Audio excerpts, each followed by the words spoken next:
commandant Mame Aïta Khadija Diop, secrétaire général de l'ASOMAR, Association sénégalaise des officiers de la marine marchande.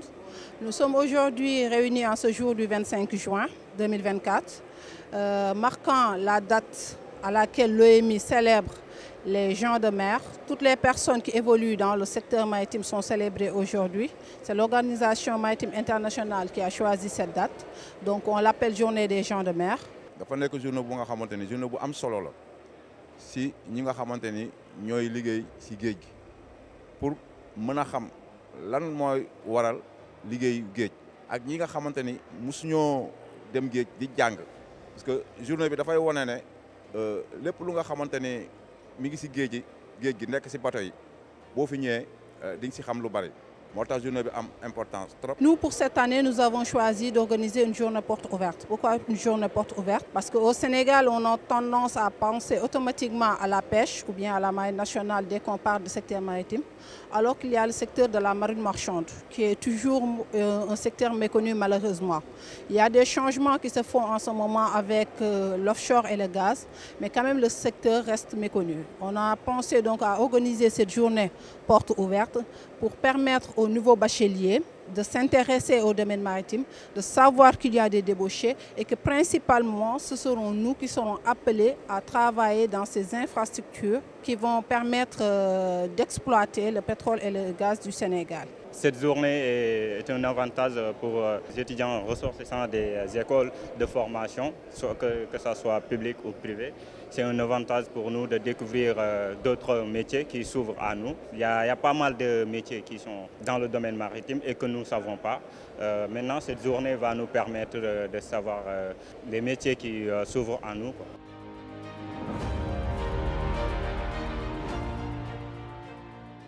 Journée bi moom lu ma si jot a jàng vraiment ni ñu exposé stand yi rafet na te stand boo dugg ñoom dinañ la xamal seen teewaay fii parce que am na ñu nga xamante ni ñi ngi si pilotage bi ñi ngi si école formation maritime. Elle est très enrichissante.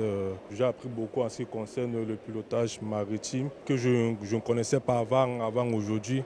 Alors ça m'a permis de connaître quel est le métier de la marine marchande ou encore des pilotes d'un navire. C'est bien beau d'aller en tant qu'association, d'aller en tant que travailleur du secteur, mais il y a un travail qui se fait en arrière. Il y a les centres de formation, il y a les bureaux de placement et comme je l'ai dit, il y a aussi l'École nationale de formation maritime qui forme principalement ces officiers de la marine marchande qui intègrent notre association.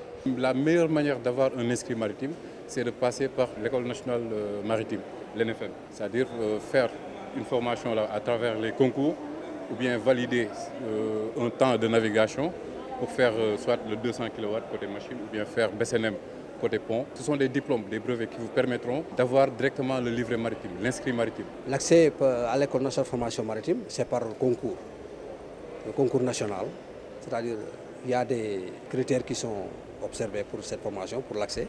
Il faut être un bachelier de la série S et la série T, plus le niveau du BFM. Bon, il y a la formation, il y a la partie professionnelle. Là, on demande juste, bon, avec l'autorisation des autorités maritimes, l'administration maritime, les temps de navigation, c'est-à-dire des gens qui ont déjà travaillé dans la navigation, mais qui ne sont jamais passés par l'école.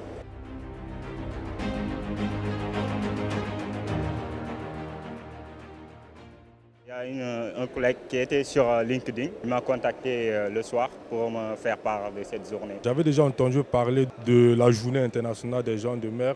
Alors je ne m'étais pas approfondi sur la question. Alors pouvoir me rendre compte qu'il y avait une journée porte ouverte en ce qui concerne les questions liées aux conditions de vie des gens de mer. Alors ça m'a poussé à venir aujourd'hui découvrir ou apprendre un peu plus sur le métier qui concerne tous ceux qui font des activités qui concernent la mer. Stand yëpp nan am na solo domaine bi ma gën a attiré moom mooy premièrement mooy pilotage. Stand bi ma tenté aussi mooy waa SOAES que SOAES bon daanaka fa laa defee suma formation yëpp. bi ma ñëwee tamit vraiment lu bare gën nañ ma ko expliquer gën ma ko xamal daal.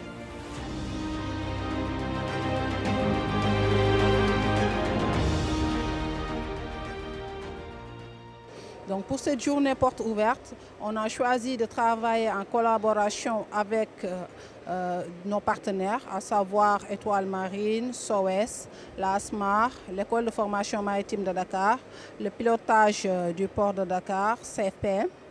Donc ces partenaires sont là pour permettre aux gens de savoir qu'ils évoluent dans le secteur maritime et leur expliquer essentiellement leur rôle. L'histoire de la ASMAR, c'est suite au Diola. Donc c'est scindé en 3 plans spécialisés. Nous avons ce qu'on appelle un plan de recherche et de sauvetage maritime, plan SAR, Search and Rescue en anglais. Donc si par exemple il y a des disparus en mer, chavirement de pirogue, échouement d'un navire, échouage d'un navire, pour sauver des vies humaines en mer, c'est ce plan-là qui est mis en œuvre. Nous avons également un plan de sûreté maritime. Par acte de sûreté maritime, c'est le terrorisme, vol à main armée, violence à haute mer, trafic d'êtres humains, immigration clandestine, trafic de drogue, etc. Donc tout ce qui est acte de sûreté maritime, c'est géré par ce plan sur mer. Mais dans ce plan-là, on est plus dans la posture de prévention que dans l'action, parce qu'on n'a pas vraiment au Sénégal des actes de sûreté maritime. Et le 3e plan, c'est le plan Polmar, de lutte contre la pollution marine par hydrocarbures et produits chimiques. Pour avoir l'inscrit maritime niveau matelot, bon, c'est possible pour tout citoyen. Hein. Vous cherchez juste le certificat de résidence, un casier judiciaire et un extrait de naissance. Bon, moins de 3 mois, vous vous munissez de 30 000 francs comme ça et puis vous allez au niveau de l'ANAM Vincent, l'ANAM qui se trouve ici à rue Vincent. Voilà, arrivé là-bas, vous payez un bon à 5 000 francs et puis ils vont vous faire des visites médicales. Dorénavant aussi, avant qu'on vous donne l'inscrit maritime, il faut que l'ANAM se rassure que la personne se porte bien. Est-ce que vous avez vu ce petit navire qui est juste à côté à gauche? Oui, c'est ce qu'on appelle un remorqueur. Donc il va pousser ou bien tirer, traction, pousseur, pour pouvoir aider à la manœuvre. Parce que ce sont des très gros navires, ils ne stoppent pas facilement, ils ne font pas de giration, c'est-à-dire ils ne tournent pas facilement. Donc des fois, on a besoin de moyens pour pouvoir. Et tout ça, c'est le pilote qui gère. En même temps de gérer l'équipage, le commandant et la manœuvre. Il y a aussi un aspect qu'on oublie très souvent et que le pilote gère, c'est l'aspect psychologique. Psychologique, c'est-à-dire que le commandant, lui, ce qu'il veut, c'est pouvoir accoster son navire. Il a l'habitude de voir des grandes étendues d'eau. C'est comme si vous êtes en train de conduire votre voiture et il n'y a pas d'embouteillage. Vous avez l'habitude d'accélérer, n'est-ce pas?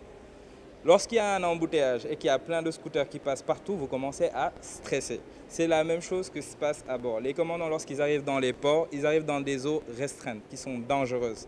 Donc le pilote, il doit gérer aussi cet aspect psychologique du commandant, c'est-à-dire le rassurer et lui montrer que tout va bien se passer dans ces eaux qui sont plus ou moins restreintes. On est non seulement un pays côtier, où il y a un large trafic avec des tankers qui transitent le long de nos côtes, et même des navires thoniers qui ont du fuel pour leur réserve, pour leur propre consommation, leur fonctionnement. À cela s'ajoute qu'on est devenu un pays pétrolier, donc tout cela, s'il y a un incident de pollution marine, c'est ce plan-là qui est mis en œuvre. On a également un MSIC, un centre de coordination qui est ici même dans l'enceinte portuaire, qui reçoit des signaux de détresse de navires, qui surveille le trafic maritime, qui détecte les risques et les menaces maritimes, qui même analyse les navires qui entrent dans le territoire sénégalais. Les navires qui viennent au port sont analysés à partir du MSIC, parce qu'il y a des navires qui sont blacklistés, il y a des navires qui ont fait des incidents ailleurs. Peut-être qu'on doit nous identifier quand ils doivent venir dans nos eaux pour qu'on puisse avoir un regard beaucoup plus vigilant sur eux. Parce qu'il y a des navires délinquants, il y a des navires poubelles. Donc tout cela, l'analyse de ces navires-là, c'est fait au niveau du MSI et qui transmet ces informations-là à qui de droit, à toutes les structures qui en ont besoin. Pour ceux qui ont fait la navigation, qui ont le plus de temps dans la navigation, quand ils viennent, on les oriente vers la navigation. Là, il y a 3 types de sections, par exemple. Là, chef de car passerelle, 500 UMS et 3000 UMS et 200 UMS. Le 200 UMS, c'est le BCNM, le brevet de capacité de navigation maritime. Ouais, ça, c'est le premier diplôme pour les navigateurs. Bon, là aussi, si vous venez, il vous faut 3 ans de navigation, c'est-à-dire 36 mois de navigation au pont. Si vous avez 36 mois de navigation, vous avez la possibilité de venir déposer un dossier. Maintenant, si vous déposez le dossier est transféré aux autorités de l'administration maritime, des affaires maritimes, qui vont voir et qui vont valider les temps de navigation. Là, l'accès, c'est par concours. Vous êtes admis au concours, vous avez une bourse pendant tous les 2 ans. Une autre formation qu'on appelle le primo-entrant. D'habitude, les gens, quand ils déposaient pour avoir l'inscrit maritime, ils l'avaient directement, mais actuellement, l'ANAM a jugé que c'est très dangereux de délivrer n'importe comment des inscrits maritimes aux gens. Avant de les donner des inscrits maritimes, il faut les préparer aux réalités qu'on a à bord. AIM, c'est l'inscrit maritime. Si vous avez le numéro d'inscrit maritime, c'est ça seulement. C'est ce qui montre que maintenant vous êtes marin. Et là, si vous avez le... au numéro 146, dans les journaux de Et là, si vous avez l'inscrit maritime, nous, on vous fait la formation. C'est la seule condition. On vous fait toutes les formations que vous désirez dans le domaine maritime. L'ASOMAR, l'association a été créée depuis 2017 et regroupe les officiers ayant minimum le brevet de chef de quart.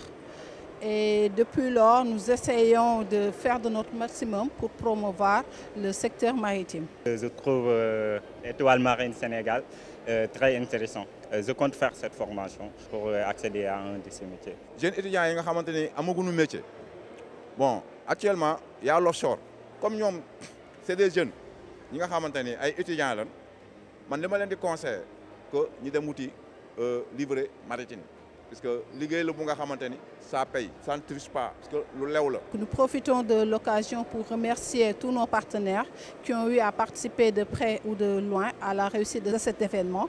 Bien sûr, on a eu certains qui, pour des raisons d'empêchement de dernière minute, n'ont pas pu se présenter, à savoir Servima, DMA ou Kosoma. Quand même, de loin, ils nous ont aidés à la réalisation de ce projet, de ce rêve, qui va permettre aujourd'hui de faire connaître aux Sénégalais, de donner une visibilité au secteur maritime du Sénégal.